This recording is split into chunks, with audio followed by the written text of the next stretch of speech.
Raffaele Lombardo ieri all'Ars ha riferito sulla vicenda che lo vede indagato dalla Procura della Repubblica di Catania per concorso esterno in associazione mafiosa. Lo aveva annunciato, farò i nomi dei politici mafiosi. Per questo motivo la seduta del Parlamento siciliano di ieri è stata al centro dell'occhio mediatico. Forse i più esigenti saranno rimasti delusi, ma il governatore Lombardo due nomi li ha fatti e sono quelli del senatore Giuseppe Firrarello e del deputato alla Camera Salvatore Torrisi, entrambi eletti nelle file del PDL. In circa 60 minuti il presidente della regione ha cercato di spiegare ai deputati presenti le sue posizioni in merito all'inchiesta che lo vede coinvolto. Sono vittima di un'aggressione mediatica, ha dichiarato Lombardo. Congegnata da menti raffinate, vengo aggredito senza aver ricevuto nessun avviso di garanzia. Continua Lombardo. Chi mi accusa è un personaggio la cui collaborazione da parte della giustizia è ritenuta inaffidabile.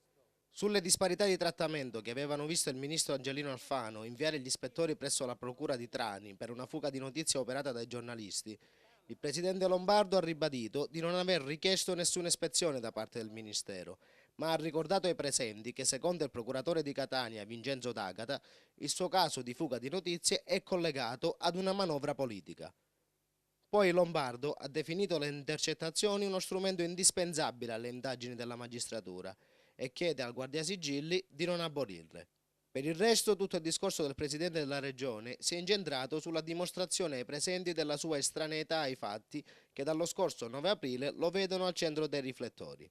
A dimostrazione della sua innocenza, Lombardo dichiara: secondo alcune intercettazioni si sente un tale Carmelo Frisenna, attualmente detenuto per reati di mafia, dire che io avrei messo a capo dei progettisti di un'opera pubblica mio genero. Io, continua il Presidente, non ho generi e non ho all'orizzonte neppure nuore. Poi, sull'azione politica condotta dal suo governo, ha ribadito: non trattiamo privilegi, premi e neppure tangenti. Questo governo ha assestato alla mafia i colpi più micidiali mai inferti. E così si continuerà finché noi vorremo, voi vorrete, finché Dio vorrà. Da indiscrezioni sembra che nei giorni scorsi il fondatore dell'MPA avrebbe consegnato alla Procura della Repubblica di Palermo una relazione contenente i nomi e i cognomi scritti sulle carte, ma anche i nomi dei prestanome con le contrade e le discariche per i rifiuti pericolosi. Per Lombardo, infatti, l'infiltrazione della mafia è soprattutto nel sistema a rifiuti, in una società in particolare. In conclusione, Raffaele Lombardo ha pure dichiarato che nei suoi confronti era stato progettato un piano indirizzato alla cancellazione della sua attività legislativa e qualora questi tentativi di eliminazione politica non fossero bastati, allora si poteva passare direttamente all'eliminazione fisica dello stesso Lombardo.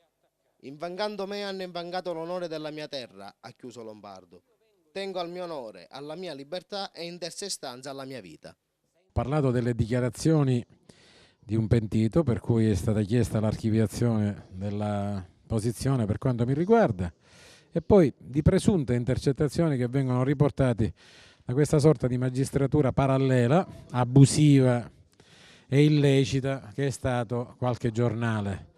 Beh, devo dire con molta franchezza, non c'è dubbio, l'ho detto a chiare lettere dinanzi non soltanto ai siciliani, che anche se dovessi esserne colpito, come dire, io sono perché tutte le intercettazioni restino a disposizione della magistratura, soprattutto in una terra, ma tutta quella del sud, dove camorra, 'ndrangheta, sacra corona e mafia vanno battute usando qualunque mezzo. E in Sicilia l'esperienza ci insegna che intercettazioni varie, anche quella tra soggetti, come dire, che magari non avevano precedenti o presupposti per dirsi mafiosi, sono stati preziosi per la cattura di grandi latitanti.